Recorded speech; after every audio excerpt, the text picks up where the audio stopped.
우리가 바벨론의 멸망을 보는 관점이 몇 가지 있잖아요. 여러 가지 측면이 있는데 그 측면 가운데 하나가 일단 뭐 바벨론의 멸망은 당연히 이제 세계 질서의 어떤 그 편입 과정에서 일어난 필연적인 일이겠죠. 강대국이 일어나면 뭐 세금이나 이런 문제 해결하기 위해서 남의 나라 땅 따먹기 하는 식으로 하다 보니 바벨론이 뭐 아수르를 먹고 일어났으나 또 역시 강대국의 페르시아가 일어나니까 그 세계 질서가 다시 강대국 중심으로 재편되는 과정에서 일어날 수밖에 없는 그런 필연적인 일이라는 한 측면. 그다음에 두 번째 측면은 우리가 이제 지난주 금요일에 잠깐 설교 말씀드렸던 바인데 하나님께서 이 세상 죄에 대한 심판의 한 측면이 있겠고요. 그다음에 이제 세 번째로는 이제 전 우주적 인류 최후의 날에 최종적으로 멸할 사단의 세력에 대해서 영원히 무중행으로 들여보낸다고 하는 그 측면이 있겠고요. 그게 계시록 관점에서 이제 바라보는 측면이겠죠. 그리고 이제 또 한 가지, 물론 여러 가지 측면인데 제가 그냥 그렇게 말하는 거예요. 오늘 측면에서는 어떤 측면이 있냐면 여기에 이제 특별히 물론 그런 말씀이 예레미야를 쭉 우리가 묵상을 하면서 없던 것은 아니었는데 보면 36절에 네가 네 송사를 듣고 너를 위하여 보복하여 그의 바다를 말리며 그의 샘을 말리리니 어떤 측면이 있냐면 하나님이 바벨론을 치는 것은 이스라엘 백성들을 그렇게 했기 때문에 그 한 대가로 하나님의 보복 차원에서 그렇게 예루살렘을 치는다고 하는 그 측면이 하나 있습니다. 근데 이게 이 한 구절에만 있었으면 너무 그렇게 편협하게 예루살렘 바벨론 멸망을 그렇게 이제 보는 것 아니냐 그럴 수 있겠지만 이 예레미야 쭉 보면서 50장 15절 특별히 50장이 좀 많이 있었어요. 50장 15절 28절 거기에서는 하나님이 그렇게 행한 대로 그렇게 해주소서 하는 표현도 있고 또 51장 6절에서도 하나님이 예루살렘 바벨론에 대해서는 이렇게 보복하신다 하는 그런 내용이 들어 있었습니다. 어쨌든 바벨론이라고 이 낱말 이 단어 자체는 성경 전체를 보면 단지 고대 제국의 한 나라를 통칭하는 말로만 표현하기에 성경 면면이 흐르고 있는 내용이다 보니 여러 가지 측면들을 우리가 살필 수 있는데 오늘 말씀에서는 특별히 보복이라는 차원에서 한번 우리가 말씀을 묵상할 필요가 있습니다. 일단 이 보복이 이제 어디서 시작이 됐냐 하면 오늘 이게 정확히 기도라는 표현은 아니에요. 기도라는 표현은 아닌데 35절을 보면 내가 받은 폭행과 여기 이제 여기 우리 원문에서는 우리라고 되어 있어요. 한 개인을 지칭하는 것이 아니고 그러면 뭐 우리 개역 성경으로 나라고 하는 1인칭으로 번역이 됐든 원문에서 우리라고 하는 복수 형태로 번역이 됐든지 간에 이건 이스라엘 민족 유대 민족을 의미하는 것이 너무 정확하겠죠. 내 육체에 대한 학대가 바벨론에 돌아가기를 원한다고 시온 주민이 말한다. 원한다고 시온이 말할 것이요. 한 번 더 강조하기를 내 피 흘린 죄가 갈대아 주민에게로 여기서 갈대아나 바벨론이나 동일한 말이고요. 돌아가기를 원한다고 예루살렘이 말하리라. 이제 시온 성에 대한 또 다른 표현인 예루살렘. 이렇게 해서 이스라엘 백성들이 바벨론 포로 가운데 있는데 이제 내가 도로 예루살렘으로 돌아가기를 원한다고 말하리라 이렇게 되어 있어요. 이게 이제 바벨론 멸망에 대한 하나님의 심판의 예언의 시작이 되겠죠. 다시 말하면 이것은 이스라엘 백성들이 하나님께 바벨론 포 심판에 대해서 그렇게 부르짖는 것으로 이렇게 되어 있다는 겁니다. 그러니까 성경 전체를 보면 사실 이 말이 아니에요. 왜냐하면 바벨론에서 포로에서 고토로 돌아가는 이스라엘 백성들의 회복은 이스라엘 백성들이 물론 원했겠죠. 원했겠죠. 그러나 이것은 전적으로 하나님의 선물이었거든요. 그건 하나님의 약속이었어요. 이미 바벨론 포로로 끌려가서 70년 만에 돌아올 것이라고 하는 것은 바벨론이 이스라엘 백성들 침공하기 전에 있었던 말씀이에요. 그러니까 이게 이제 어순이 안 맞잖아요. 이스라엘 백성들이 그거를 미리 알고 기도를 했다? 이게 아니잖아요. 예. 그리고 또한 이스라엘 백성들은 전혀 바벨론의 포로로 끌려가리라고 생각하지도 않았고 거짓 선지자들의 예언의 말을 들었기 때문에 그래서 이거는 그때부터 이스라엘 백성들이 바벨론 포로로 끌려가기 전에 이미 하나님이 돌아오리라고 하신 말씀 그 이전에 있었기 때문에 이거는 기도가 순서가 아니고 하나님의 약속이 먼저예요. 그러니까 전적으로 하나님이 이스라엘 백성들에게 내리려고 하셨던 약속에 근거해서 이스라엘 백성들을 고토로 불러내는 겁니다. 그러니까 기도가 우선순위가 아니에요. 그런데 과연 그렇게만 볼 수 있느냐는 거예요. 하나님의 약속으로만 볼 수 있느냐는 거예요. 전혀 기도가 없었을까? 있었어요. 있었습니다. 다니엘서 9장을 보면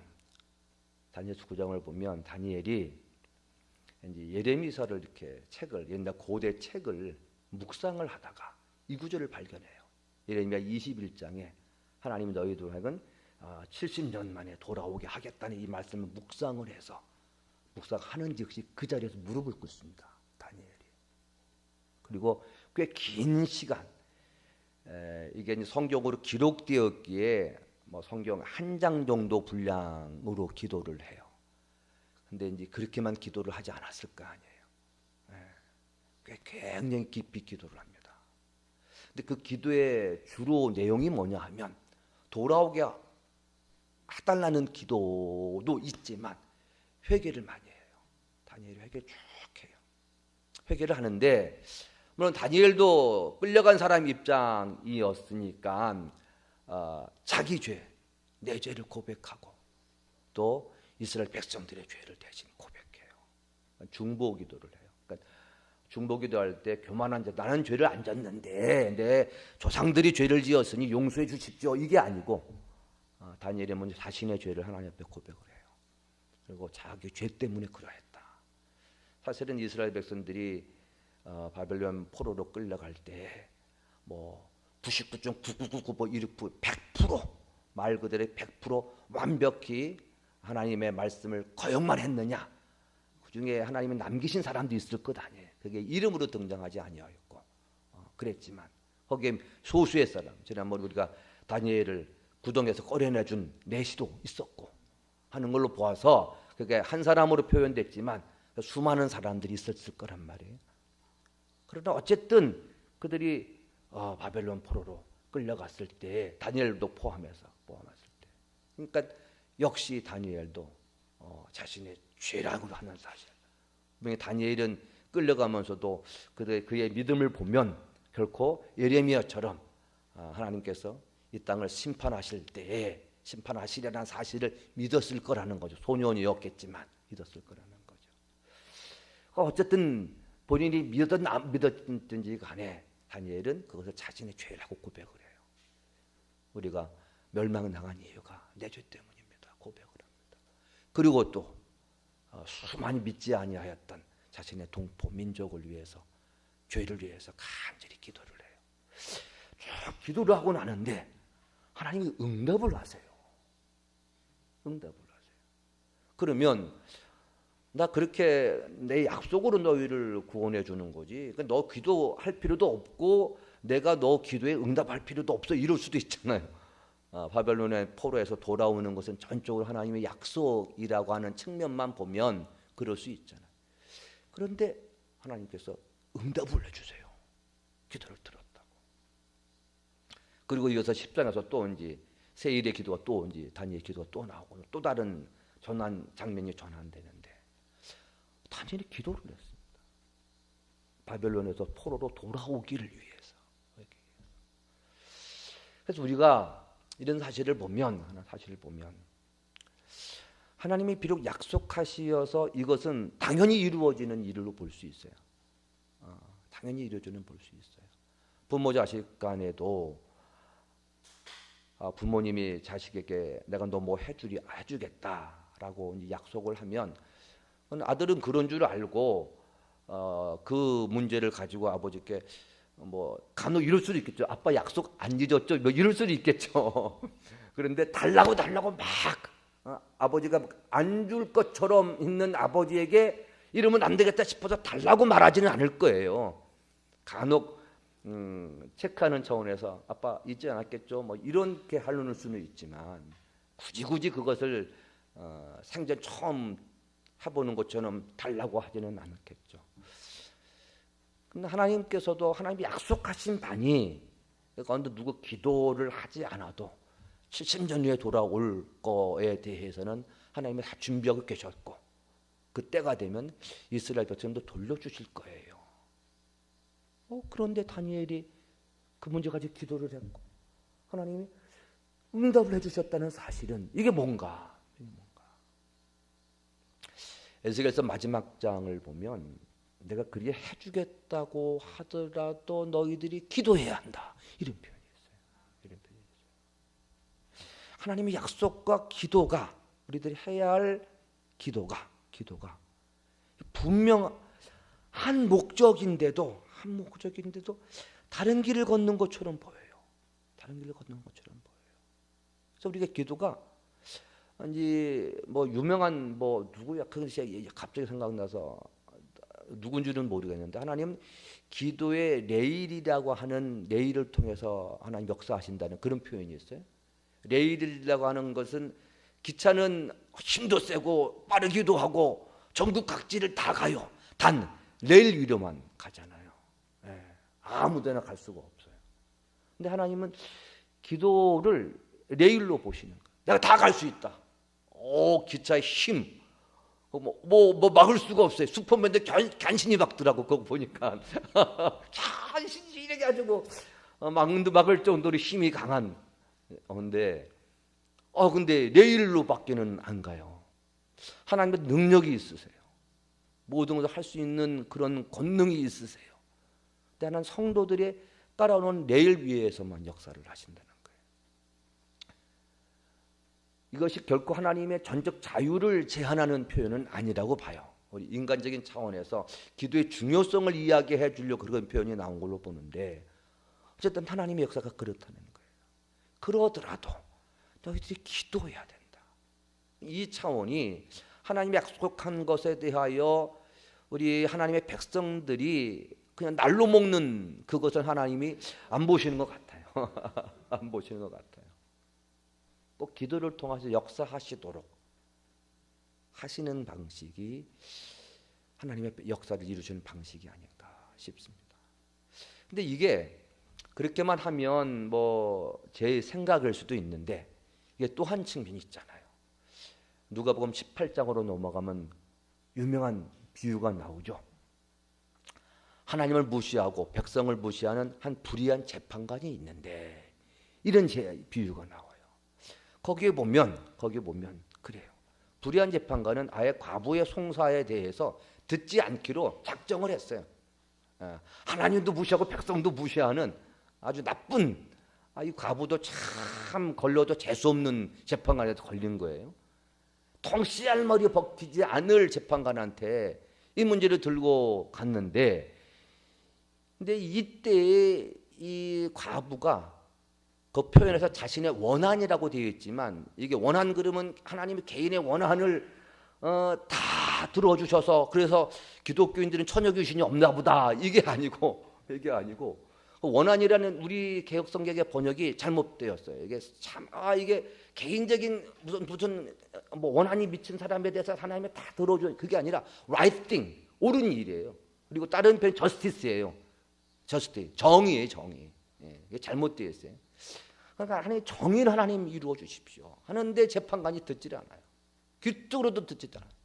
근데 결국엔 들어주죠. 근데 이유가 하나 있어요. 그 일이 right thing, justice한 일이 아니고 내가 안 들어주면 이 여자가 매일마다 나를 괴롭게 할까 봐.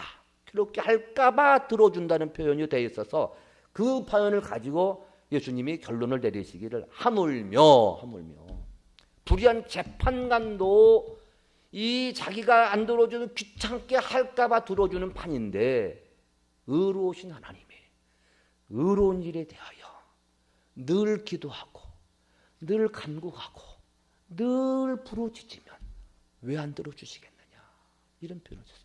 근데 이때 예수님이 비유를 드시기를 하필이면 재판관 비유를 드신단 말이에요. 재판관 비유를 드신단 말이에요. 근데 오늘 이 말씀에도 36절에 어떻게 되어 있어요?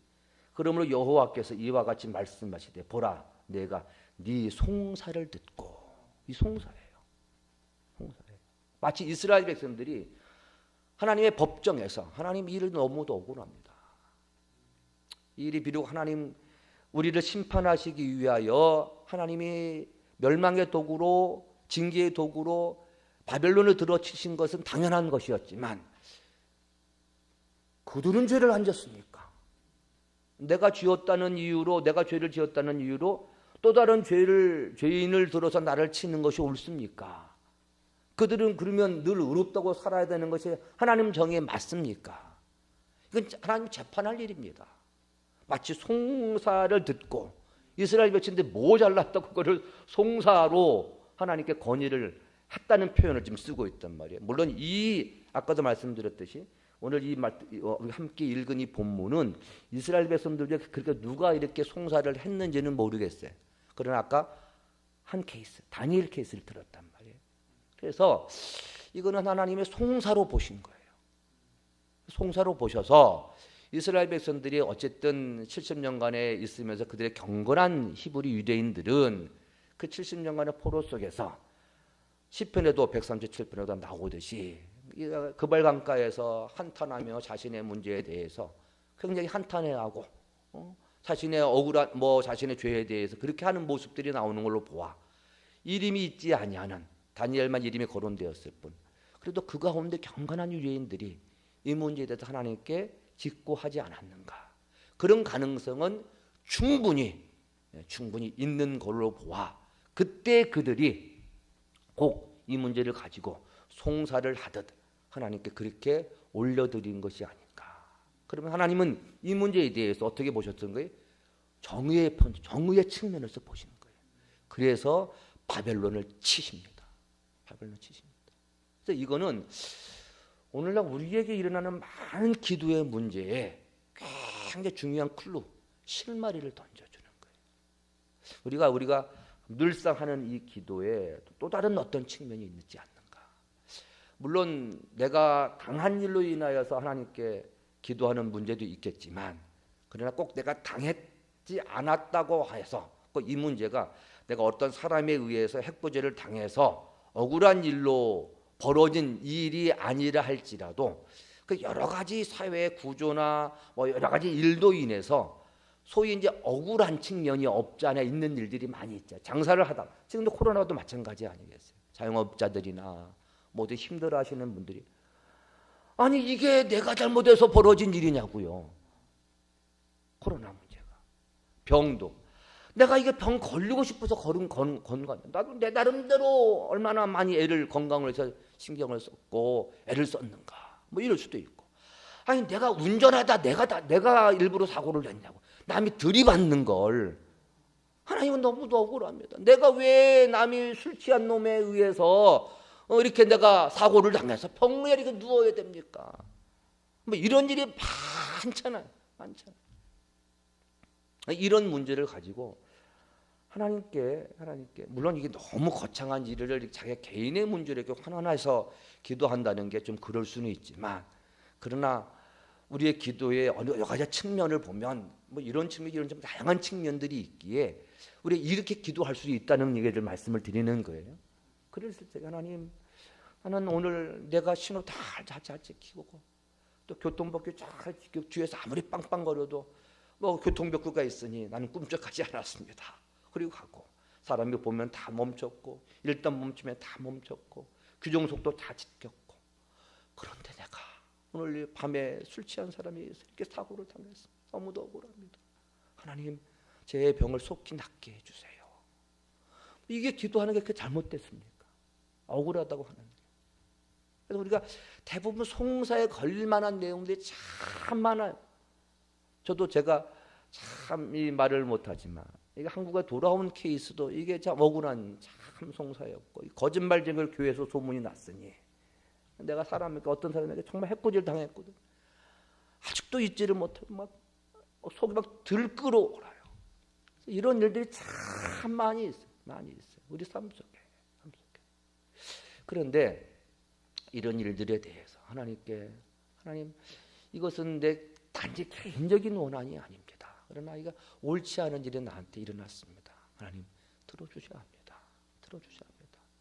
이런 기도가 하나님의 마음을 움직이는 거예요. 하나님 마음을 움직이는 거예요.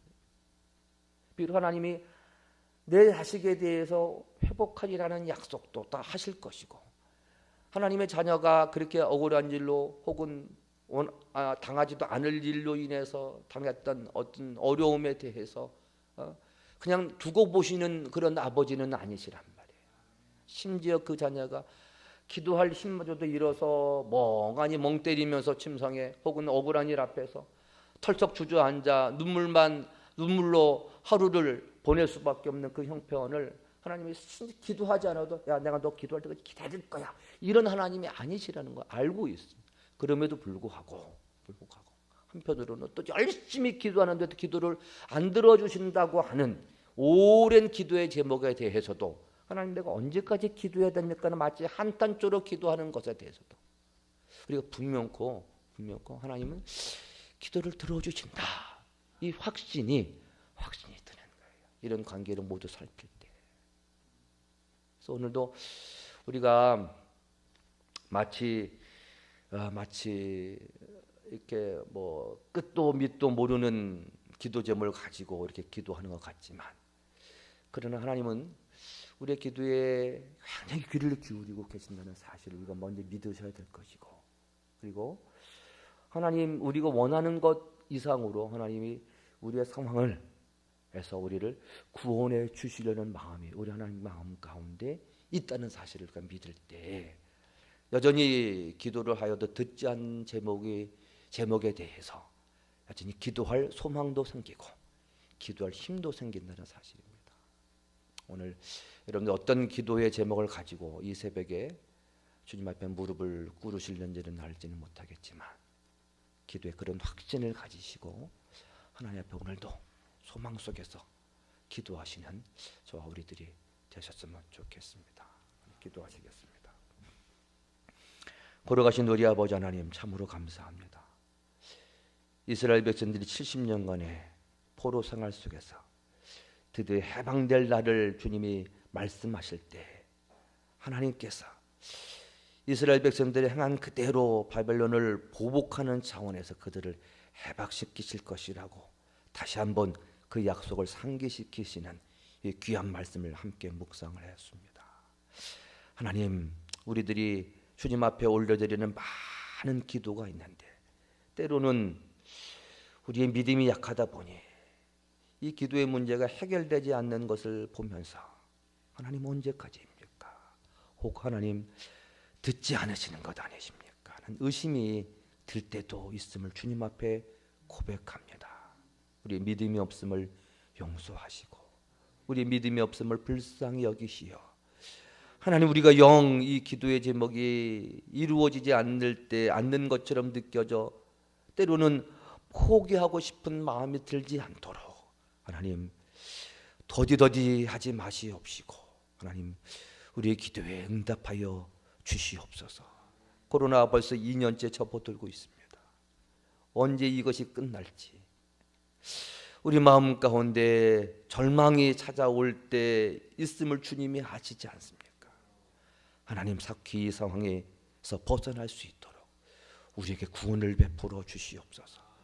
우리 교인들 가운데 코로나 확진으로 인하여 어려움 가운데 처해 있는 분들 계십니다. 격리된 방에서 그분들이 절망하지 아니하도록 그곳에 주님이 임하여 주시고 그들의 기도에, 우리 성도들의 중보의 기도에 응답하여 주시옵소서. 이 모든 거 우리를 구원하여 주신 우리 구주 예수님의 이름으로 기도 올리옵나이다. 아멘. 하늘에 계신 우리 아버지